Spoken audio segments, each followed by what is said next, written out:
I definitely need to check that out someday. All right, well, today we're learning all about local honey, and we have Danielle Brooks, the owner of the Honey Truck Company. I just think it's such a cute concept. Thank you so much for joining us. Yeah, thank you for having me. I'm excited to be here. And we were talking beforehand, there are 3 different types of bees within a hive, or they have different roles. So can you touch on what those roles are? That's right. So you're going to have a worker bee, a queen bee, or a drone, aka a male. And most all of the work is done by the worker bees in the hive. They can be undertaker bees, which is my favorite, where they bring out all of the, you know, death happens in a hive. They bring out all the dead bees in the morning. Really? What do they do with them? They just push them out the door? Kind of drop them there. And interesting. They don't eat them. Well, no, they don't eat that. But you know how some bugs kind of like would use extra. No, but so the one that people are most familiar with are the forager bees. Those are actually the oldest women in the hive. Really? Because it's a lot of risk. You know, you're leaving your hive, you're going to a flower. Bees will go to roughly 2 million flowers to make 1 pound of honey. Whoa. So it's an extremely valuable resource, and I love it, you know? And I know they're so important for our ecosystem.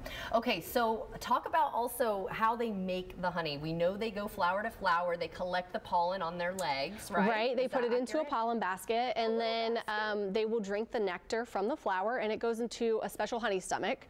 And they will go back to the beehive, and they will regurgitate it into another honeybee's mouth. Oh. And then they will do that 2 or 3 more times before it gets into the cell. So we're talking about bee vomit. Oh my. Yeah. Oh my. So yummy, right? You know, we hear about like house flies, like when they land on your food, they do that to like get it acidic so they can like slurp it up. Right, right. Didn't know bees did that. Well, it's a little more honey, safe because it's in a honey stomach. It's not necessarily things they do other things with. But oh my gosh, I never knew that. That is so cool. Okay, so how is it extracted? And you help out with that process, I do. Right? That's a great question. So we pull all of the frames from the field. We scrape off the wax cappings, and we will put that entire frame into an extractor, and it will sling the honey out, and it drains into a bucket, and then we put it into a bottle. That is so cool. And you brought a few here that I can try. We did. Those are our monofloral honeys. Okay, can I hold those? Yes. The easiest to talk about is orange blossom. So monofloral means it comes from a single plant source.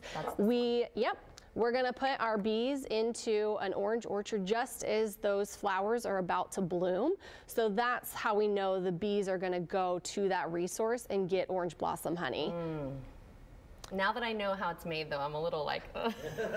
Right. Just don't think about it. It's so good. It is and so I feel good. like we hear that it's good for your allergies. I know we can't make medical claims, but you said that some of your clients, it has helped. I do. They come for very specific honeys that we sell, and they say that it helps with their allergies. Which one is your most popular right now, would you say? I would say probably our orange blossom is very popular. It's classic Florida, but we also do another array of honeys. We do wildflower honey that's been infused with either dazzled peppers, lavender flowers, vanilla beans, and we just released a bourbon honey.